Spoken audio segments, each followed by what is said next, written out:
इसीलिए ज्यादा भी कांग्रेस फिलहाल कर रही है और तस्वीरें लगातार हम दर्शकों को दिखा रहे हैं और ये टेली भी बिल्कुल पाई चार्ट के जरिए, कलर कॉम्बिनेशन के जरिए बहुत बेहतरीन तरीके से जान लीजिए। मेरे हाथ से 3 दब गया था। 302 के आंकड़े पर बीजेपी एनडीए गठबंधन आगे है, इंडिया 170 पर, अन्य के खाते में 19। इस पाई चार्ट के जरिए भी आप अपडेट समझ सकते हैं। बिल्कुल 302 पर एनडीए फिलहाल दिख रहा है। 491 देखिए ऊपर का जो आप नंबर देख रहे हैं, 543 सीटें हैं लोकसभा के अंदर और 491 पर रुझान सामने आ गए हैं। 302 पर एनडीए है, इंडिया 170 पर है, अदर्स 19 पर यहां पर दिखाई दे रहे हैं। रुझान है, हम बार बार ये कह रहे हैं। और अब देखिए 2024 का महाभारत टॉप 10 पार्टी रिजल्ट आपको दिखाई दे रहा है। बीजेपी 148 पर, कांग्रेस 59 पर, डीएमके 13 पर, एसपी 12, टीएमसी 10। बिल्कुल, और इतना बारीक जो विश्लेषण है वो सिर्फ यही मिलेगा और कहीं नहीं मिलेगा। समझ लीजिए 2024 टॉप 10 पार्टीज क्या परफॉर्मेंस इस वक्त उनकी है। DMK 13, Sapa 12, TMC 10। आप अगर बात कर ली जाए शिवसेना उद्धव गुट की बात कर ली जाए, कुछ अलग अलग आंकड़े भी हैं। सीपीएम की बात कर ली जाए 5, अलग अलग जगहों से। और अब फेज वाइज समझ लेते हैं, चरणों के हिसाब से इस वक्त जो रुझान आए हैं वो क्या कुछ कह रहे हैं। पहले चरण की बात कर ली जाए, दूसरे चरण की बात कर ली जाए। पहले चरण एनडीए 27, इंडिया 30, अन्य के खाते में 2। दूसरा चरण एनडीए 32, इंडिया के खाते में 29, अन्य के खाते में 1। तीसरे चरण की बात कर ली जाए, 44 एनडीए के खाते में, इंडिया के खाते में 18 जाते हुए नजर आते हैं, 1 अन्य के खाते में। चौथे चरण की बात कर ली जाए, एनडीए के खाते में 21, इंडिया के खाते में 15, अन्य के खाते में 2। पांचवें, छठवें और सातवें चरण, पांचवें चरण एनडीए 10, इंडिया 9, अन्य के खाते में 1। छठा चरण 22 एनडीए के खाते में, 12 इंडिया के खाते में, अन्य के खाते में कुछ नहीं। सातवें चरण की स्थितियां भी लगातार आप देख रहे हैं। एक बात और समझ लीजिए, शुरुआती 2 चरणों के बाद यह बड़ा प्रेशर बनाया गया कि भाई साहब वोटिंग परसेंटेज तो बढ़ाना होगा, चलिए सीधे संसद भवन। और जिस तरह ललित ने पहले ही कहा कि सारी लड़ाई यही पहुंचने के लिए है, सारा प्रचार दिल्ली में यहां पहुंचने के लिए है। और आप देखिए सिटिंग अरेंजमेंट देखिए, अभी जहां आपको ये ऑरेंज कलर नजर आ रहा है वो बीजेपी के प्रतिनिधित्व को दिखा रहा है, नीला इंडिया गठबंधन, सफेद अदर्स। तो 301 पर यहां पर एनडीए गठबंधन के सांसद रुझानों में पहुंचते हुए नजर आ रहे हैं। इंडिया गठबंधन 172 और अदर्स 19 पर, ये उनका रिप्रेजेंटेशन दिखाई दे रहा है इस तस्वीर में आपको। जी जी, तो कम से कम रुझानों के हिसाब से ये गा सकते हैं, कुछ लोग गा सकते हैं जो कल मोदी मिठाई लेकर आए हैं कि अभी तो पार्टी शुरू हुई है।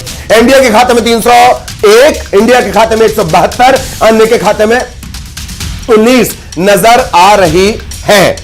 और संजय राणा साहब लगातार हमारे साथ बने हुए हैं और उनके पास भी हम आपको लिए चलेंगे। गेस्ट हमारे लगातार बने हुए हैं। सारे गेस्ट से एक बात और भी, एक छोटी सी रिक्वेस्ट भी कि चूंकि बार बार ये अपडेट के सिलसिले चलते रहेंगे, इस वजह से इसी तरह से हम ब्रेकिंग के पास भी जाते रहेंगे। चौड़ी होती हुई मुस्कान आपके पास कम आते रहेंगे। एक और ब्रेकिंग आ गई है, मध्य प्रदेश में 25 सीटों पर बीजेपी आगे और कांग्रेस 2 सीटों पर आगे दिखाई दे रही है।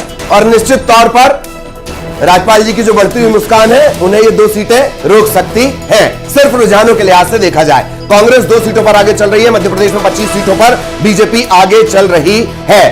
संजय राणा साहब लगातार हमारे साथ बने हुए हैं। संजय राणा साहब, हमने अभी अंदर की स्थितियां भी दिखाई हैं और मैंने उसमें एड ऑन भी किया है कि रुझानों में तो कम से कम जो मिठाई कल ले आए थे वो खा सकते हैं, अभी तो पार्टी शुरू हुई है, इंतजार हालांकि लगातार करना होगा। जी प्लीज।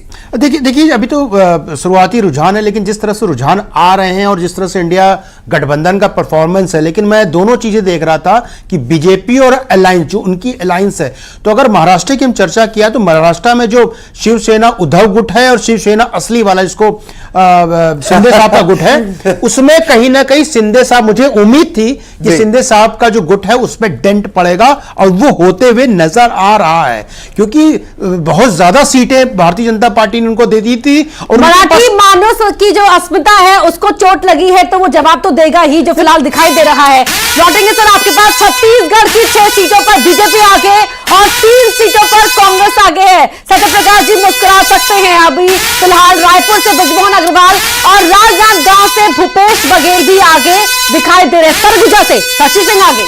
वाकई। और राहुल गांधी की जो टीम राहुल गांधी है उसमें शशि सिंह न्याय यात्रा के दौरान, भारत जोड़ो यात्रा के दौरान बहुत एक्टिव रही, लेकिन छिंदवाड़ा से नकुल नाथ पीछे चल रहे हैं। जिस कॉन्फिडेंस की हम बार बार जिक्र करते थे, बॉडी लैंग्वेज की हम बार बार जिक्र कर रहे थे, छिंदवाड़ा से नकुल नाथ पीछे। ये वो सीट है जिस पर पूरे देश की निगाहें हैं। मैंने पहले भी आपको जिक्र किया उस हेडलाइन का कि बीजेपी तड़प रही है इस सीट पर जीत के लिए। क्या कुछ नहीं कर दिया इस सीट के लिए। बंटी विवेक साहू अर्बन एरिया जो है वहां पर जबरदस्त पकड़, रूरल एरिया में थोड़ी कमजोर पकड़ इनकी बताई गई है। विधानसभा वार देखा जाए तो पिछली बार 3 विधानसभा से सपोर्ट मिलने के बाद नकुल नाथ 37,000 के मार्जिन से आगे रहे। उस बार उसमें से एक विधानसभा में बहुत बड़ा डेंच लग गया है, वो है अमरवाड़ा, जहां के विधायक बीजेपी में शामिल हुए तो नकुल नाथ ने कह दिया गद्दार। और बीजेपी तो आप जानते हैं इस तरह की बॉल को लपक कर बहुत तेजी से धुनाई शुरू कर दी बीजेपी ने। बहरहाल वापस अपनी चर्चा पर लौटते हैं। Sanjay sir please continue. आप महाराष्ट्र में डेंट का जिक्र कर रहे थे।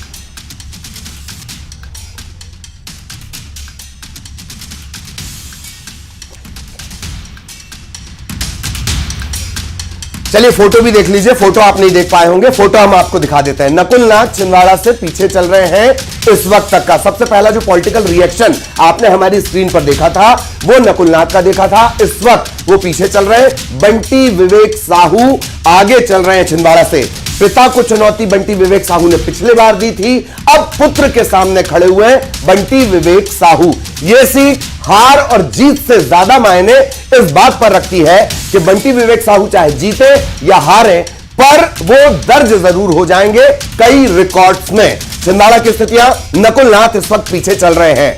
इतिहास के पन्नों में दर्ज तो हो ही गए हैं और छत्तीसगढ़ में खुद अमित शाह ने रोड शो किया था और भव्य वहां पर तरीके से पूरी टीम लगी हुई थी। कैलाश विजयवर्गीय का जिक्र किया ही ललित ने। संजय सर मैं आप ही के पास आ रही हूं, वापस डेंट की हम बात कर रहे थे महाराष्ट्र में। कहीं ना कहीं भारतीय जनता पार्टी ने जो अपने अलायंसेस को सीट दी थी वो जरूरत से ज्यादा देती थी। No doubt Bharatiya Janata party की एक कार्यशैली रही है, हमेशा जो पार्टनर रहते हैं उनके ऊपर विश्वास करती है और जो कमिटमेंट रहता है उसको पूरा करने की कोशिश करती है। और देखिए उसका कहीं ना कहीं उनको नुकसान होते नजर आ रहा है।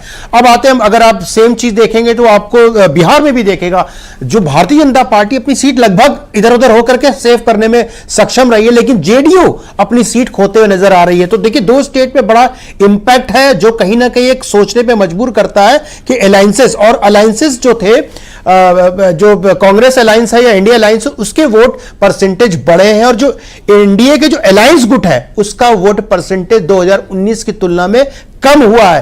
तो ये जो कम होना होता तो कहीं ना कहीं भारतीय जनता पार्टी के ऊपर नुकसान होता हुआ नजर आ रहा है। और हम इस पे रिजल्ट में जब देख रहे हैं कि जो टैली बदल रही है 2-3 स्टेटों की, उसका ही परिणाम है कि टैली बदल रही है। तो देखिए पूरा ओवरऑल अगर आप चुनाव देखें तो भारतीय जनता पार्टी ने पुरजोर तरीके से कोशिश की है चीजों को रखने के लिए, चीजों को बनाने के लिए।